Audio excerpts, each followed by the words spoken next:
Since 2007, teenagers and young adults spend more time looking at their phone screens rather than socialising in person. Although these devices help teenagers to communicate and interact with their friends, it also puts them in danger. They can become victim to cyberbullying and harassment, but it can also put their health at risk, causing problems such as memory loss, headaches, and sleep deprivation. In this documentary, we investigated how mobile phones and other devices have affected young people and their development. We asked Matt, a student at Furness College, to spend the day without his phone to see what his reaction would be. At first, Matt seemed relatively calm and felt comfortable without his phone. As the day progressed, he became more agitated and uncomfortable. He became visibly anxious and not happy with us filming him. 3 hours in, and Matt has had enough. He is restless and begins exhibiting nervous tics. This is made worse by his phone receiving messages and calls he can't answer. 5 hours into the experiment, and Matt does not want to continue and asks for his phone back. As soon as he is given his phone, he instantly becomes more relaxed and less anxious. Yeah. I'm Will Johnson. I'm the coordinator for the Media Foundation degrees, Media Production and New Web and Design Development. Did you grow up using technology such as mobile phones? They didn't exist when I grew up. There were absolutely the only way that you could make a call when I was growing up, because people didn't even have a landline in the house in that era. You had to go up the corner of the street and go in a red box, and there were 2 buttons, and so you put your penny in and you press button A, and if they answered, then you could press button B and the penny dropped down, you made the call. If they didn't answer, you could get your penny back, and that's how they used to work, so you didn't waste your money.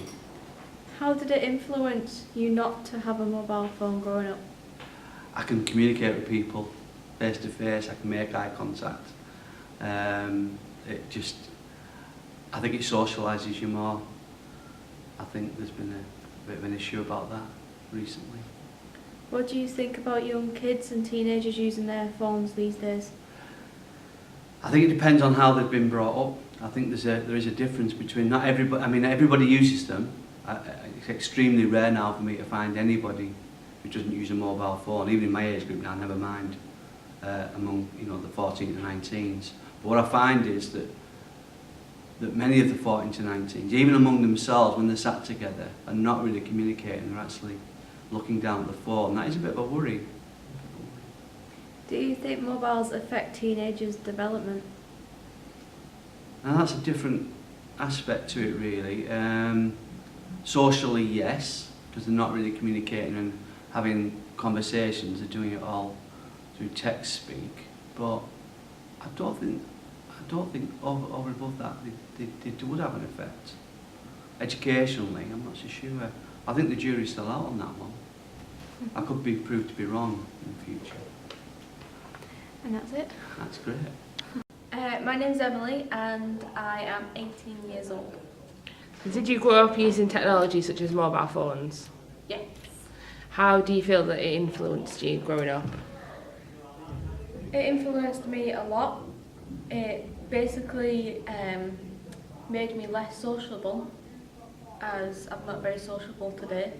I like to be on my phone. If someone's talking to me, I just kind of blank them, that's the word I'm looking for. I just kind of blank them because I'm too busy on my mobile or on the computer. So how many hours do you use your phone in a day? Probably about 4 or 5, maybe 6. I wake up in the morning and I go on it. If I've got time at dinner, I'll go on it. Sometimes in class I'll go on it just to check Snapchat or something. And then when I'm out of college, I'll just go on it all afternoon. Unless I've got work to do, then I'll do a bit of work